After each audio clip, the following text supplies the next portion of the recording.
tumutukoy sa mga konteksto o kalagayan kung saan ginagamit ang wika sa araw-araw na buhay.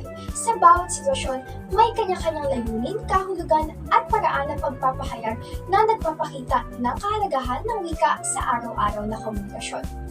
Mula sa formal na pakikipag-usap sa harap ng klase hanggang sa casual na kwentuhan ng magkakaibigan, ang wika ay may kakayahang magsalamin ng ating kultura, pananaw at relasyon sa isa't isa. Ang bawat wika at dialekto ay may natatanging papel sa paghubog ng ating mga karanasan at sa pagpapalalim ng ating ugnayan sa ating lipunan.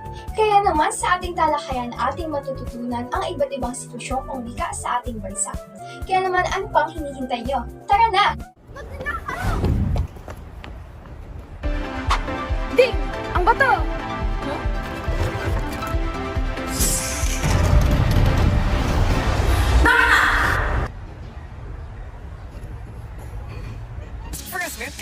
Ang wikang pang-telebisyon ay isang makulay at dinamiko na interaksyon ng wika at kultura na siya nagsisilbing tulay sa komunikasyon ng bawat Pilipino. Isipin mo na lamang na ang telebisyon ay isang malaking entablado kung saan ang wika ay nagsisilbing pangunahing kasangkapan upang maghatid ng mensahe, impormasyon o kaya naman magbigay aliw sa mga manonood. Ang telebisyon ang maituturing na pinakamakapangyarihang uri ng media. Hindi naman natin maitatanggi na mahilig talaga manood ang mga Pilipino. Ang maganda dito ay ang Filipino ang nangungunang wika sa mga lokal na programa ng telebisyon, kabilang na ang mga teleserye, noontime show, commercial, balita at variety show. Talaga namang malakas ang hatak nito sapagkat naiintindihan nila ang wikang ginagamit at hindi na kinakailangan pa ng mga subtitles. Isa ito sa mga dahilan kung bakit din ang mga mamamayang Pilipino ay nakapagsalita ng wikang Filipino dahil lamang sa panonood.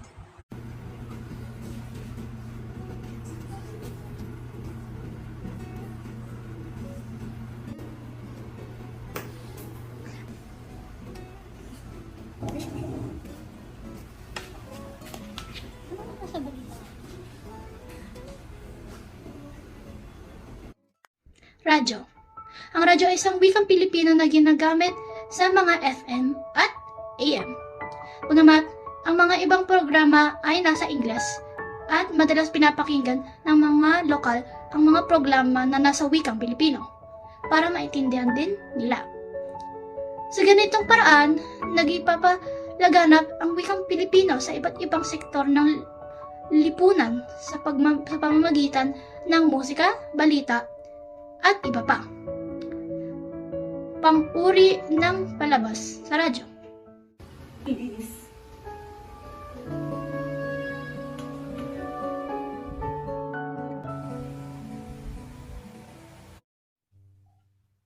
Pelikula. Alam natin sa kasalukuyang henerasyon na ang mga tanyagang pelikula ay tumatangkili sa mga manonood dahil sa kanilang ginagamit na Ingles, katulad ng mga K-drama at mga Hollywood films. Gayuntaman, patuloy pa rin natin panoodin ang mga pelikulang Pilipino para makuha ng mga interes ang mga manonood. At ang mga gumagamit ng Pilipino sa mga lokal na pelikula ay nakakatulong upang pakita ang kultura at kasaysayan ng bansa sa mas accessible na paraan. Nasa napanood mo na ba yung bagong Crystal Battle? Grabe, ang galing ng mga lines sila, no? Gusto mo bang subukan? Gio, flip-up battle tayo. Sige, ako naman ang magsisimula.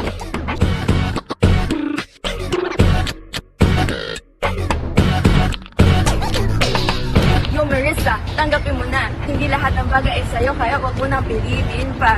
Kahit anong gawin mo, hindi ka matututo. Pagtapos nito flip-top, ikaw ay maluluto! Hoy, huwag kong gawing seryoso. Baka nakakalimutan mo may pick-up line pa ako. Ready ka na ba? Ano ba yan? Baka corny yan ah. Kapuso ka ba? Bakit? Pinapatanong kasi ni Mama kung kailan ka pwede maging kapamilya.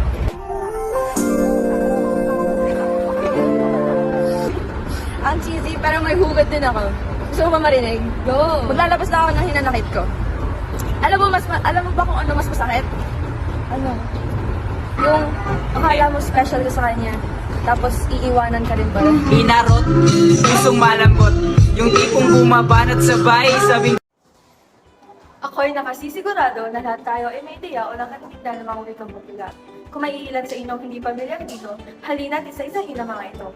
Una na ang flip-top. Nakarinig na ba kayo ng flip-top? Ang flip-top ay isang modernong balagtasan kung saan dalawang tao naglalaban sa freestyle rap. Ang wika dito ay Filipino at Taglish, kaya madalas itong panoorin ng mga kabataan. Bukod sa masaya itong panoorin, nakikita natin kung paano nagiging malikhain ang mga kalahok sa pagpapahayag gamit ang wika.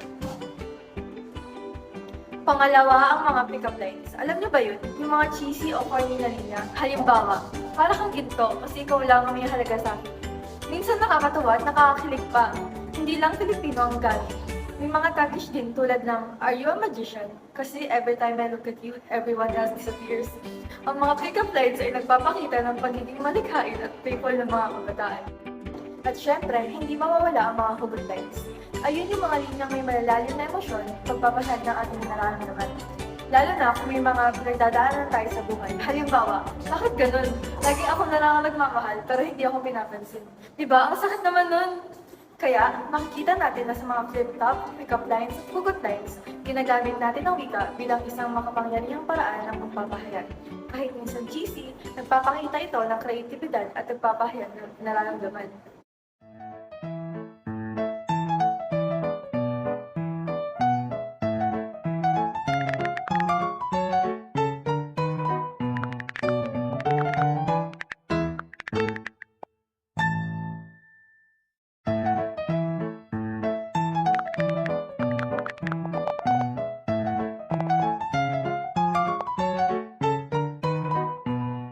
Anong kailangan kong gawin?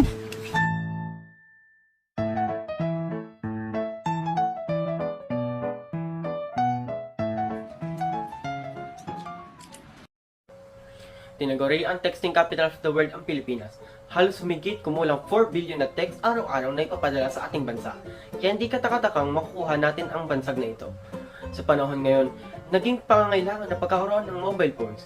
Ito ay dahil sa pagbabago na nagaganap sa ating paligid. Komunikasyon at impormasyon ang ating nakikita dahilan kung bakit ang mga tao ay naghahangad na magkaroon nito. Mapapansin natin na ang sitwasyon ng wika sa paggamit nito ay nasa antas ng informal. Madalas gumagamit na ang mga tao ng Taglish sa paggamit nito. Pinapaikli na rin ang mga mensaheng na ipapadala at natatanggap dahil sa mga maikling serbisyo nito sa pagsisend ng text. Ito ay dahil sa limitado lamang ang mga salita na maaari mong gamitin sa pagpapadala ng mga mensahe. Kaya ang mga tao ay gumagamit ng numero o maikling titik katulad lamang ng okay na nagiging K o totoo na nagiging totoo.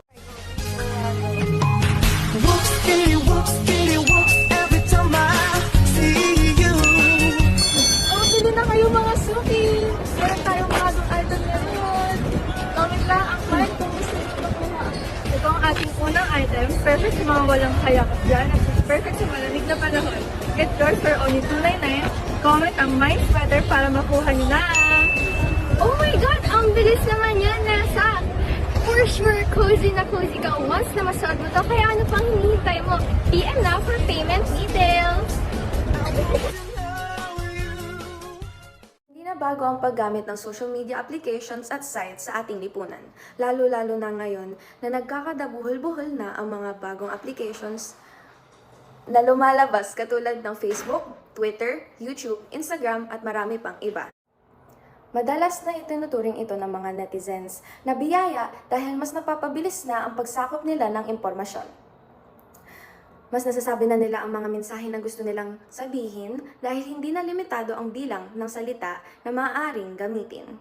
Gayunpaman, kung pag-uusapan ang sitwasyong pangwika, madalas ay Taglish o code switching pa rin ang ginagamit ng mga Pilipino sa mga platforming ito.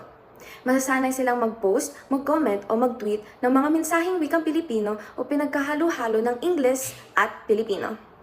Ngayon, tayo naman ay dumako sa sitwasyong pangwikang kalakalan. Alam niyo ba, ang mga malalaking negosyo o kumpanya ay ginagamit ang wikang Ingles dahil banyaga ang mga may-ari at kailangan nila ng wika para sa international transactions. Kaya ang mga memo nila, press releases at websites ay nasa wikang Ingles.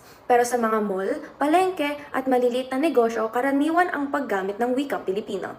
Makikita rin ito sa mga patalastas sa telebisyon at radyo, kung saan ginagamit ang Pilipino para mas madaling maabot ang mga mamimili. Kaya sa madaling salita, sa malalaking kumpanya, Ingles ang ginagamit at sa maliliit na negosyo, Pilipino naman. Ang wika ay malaking tulong sa pagpapalago ng negosyo mo at pagkakaroon ng koneksyon sa mga tao. Nakakamangha, di ba? Tayo ay dumako naman sa sitwasyong pangwika pagdating sa pamahalaan. Alam naman natin na ang paggamit ng wikang Filipino ay napakahalaga lalo na sa pamahalaan dahil nagsisilbi itong tulay sa pagitan ng mga namumuno at mga mamamayan natin. Kilala niyo ba ang dating Pangulong sina Corazon Aquino at Noynoy Aquino? Ayon sa batas na pinirmahan ni Pangulong Corazon Aquino, ang wikang Filipino ang ginagamit sa ahensya ng pamahalaan ng gobyerno para mapaabot ang mensahe sa mas marami. At pagkatapos ay pinagpatuloy rin naman ito ni Pangulong Noynoy Aquino. Pagdating sa pangangampanya at talumpati, madalas na ginagamit ang wikang Filipino sapagkat nakapag-uugnay ito sa puso ng mga botante at mas naunawaan kaya't malalim ang naging connection at tiwala ng mga tao. Siyempre alam naman natin na nagbibigay ng pakiramdam o madaling kumonekta tayo, lalo na kung nagbibigay ito ng pagiging totoo at malapit sa karasan ng mga tao. Gayunpaman ay dahil sa paggamit ng wikang Filipino ay nagiging mas malinaw sa publiko ang mga issue at plano ng pamahalaan. Sa ganitong paraan ay mas naintindihan ng mga tao ang mga programa kaya't nagkakaroon din ng mga aktibong pakikilahok sa mga pampublikong usapin. Subalit minsan din ay hindi natin maipagkakaila na kahit na Filipino ang pangunahing wika, hindi pa rin maiwasan ang code switching. Lalo na kapag tinalakay ang mga teknikal na paksa.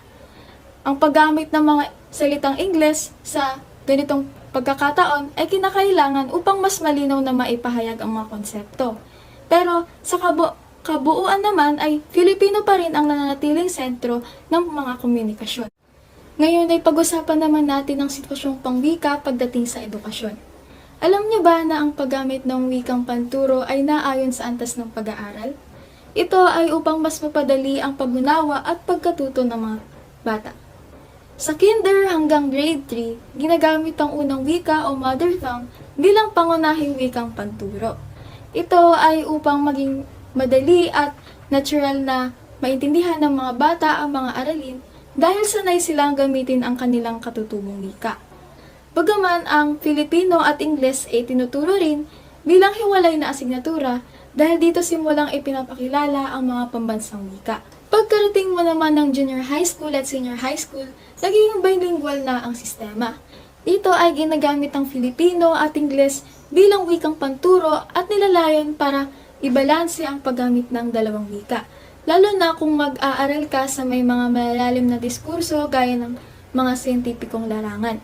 Gayon din ang Ingles ay ginagamit sa mga asignatura na kailangan ng international na terminolohiya, habang ang Filipino naman ay ginagamit sa mga araling panlipunan at kasaysayan na para mas maging malalim ang pagkakaintindi sa ating kultura. Gayunpaman dahil sa sistemang ito, ang kakayahang maging bihasa natin sa dalawa ay nakalalamang dahil hindi lamang ito pang akademiko kundi sa pakikisalamuha at komunikasyon. Maraming salamat sa pagsama sa ating pagtatalakay ng sitwasyong pangwika. Sa pagtatapos ng ating usapan, atin lamang tatandaan ang wika ay hindi lamang isang kasangkapan sa komunikasyon. Isa itong pundasyon ng ating pagkakakilanlan at kultura. Naway nagsilbing gabay ang ating mga diskusyon upang mas mapahalagaan pa natin ang ating mga wika at ang kanilang papel sa ating lipunan. Maraming salamat sa pakikinig at naway patuloy na magtaguyod ang wika sa bawat hakbang ng ating mga buhay. Paalam!